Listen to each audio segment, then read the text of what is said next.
ГСП онлайн. Городские новости сейчас. Четверг, 10 утра. В гостинице «Тиман» в номере на 4-м этаже загорелась бумага. Сработали датчики задымления. Сигнал поступил на пульт к администратору. По этажам разнесся голос системы оповещения. Эвакуация. Так стартовали учения ухтинских пожарных команд. Через 3,5 минуты на место прибыли расчеты. Оперативно протянуты магистральные линии до пожарных стволов. По легенде, на этаже находятся люди. Их надо вытащить. Пока пожарные работают, завершается эвакуация постояльцев. На момент учений в гостинице было более 60 человек, не считая персонала и арендаторов помещений. Мы не предупреждаем никогда постояльцев, потому что в жизни может случиться так, что, скажем так, некогда будет бегать и предупреждать. Поэтому постояльцы гостиницы всегда относятся с пониманием даже к ложным сработкам. Иногда бывают, к сожалению, такие. И эвакуируются без, скажем так, особых претензий. Мы эти все вопросы решаем. Первым из углового номера на 4-м этаже через окно вытаскивают пострадавшего. Это муляж погибшего, его спускают на веревке.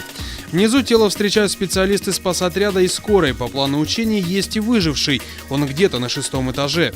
Через дополнительный вход на его поиски отправляется расчет. Человека находят и эвакуируют через окно по пожарной лестнице. По такой лестнице не первый, но с 5-го этажа, да, первый раз. Ну и как ощущения-то? Поначалу было, конечно, страшновато, потом нормально. Пойдет. Самое главное сделать первый шаг. Возгорание потушено, люди спасены, а постояльцы эвакуированы. Вся операция заняла не более 40 минут. В учениях участвовало 8 единиц спецтехники, 6 цистерн и 2 лестницы. При этом на вызов приехали не только ухтинские расчеты, но и специалисты Ярикской части. Всего задействовали более 40 сотрудников. Прошло достаточно быстро.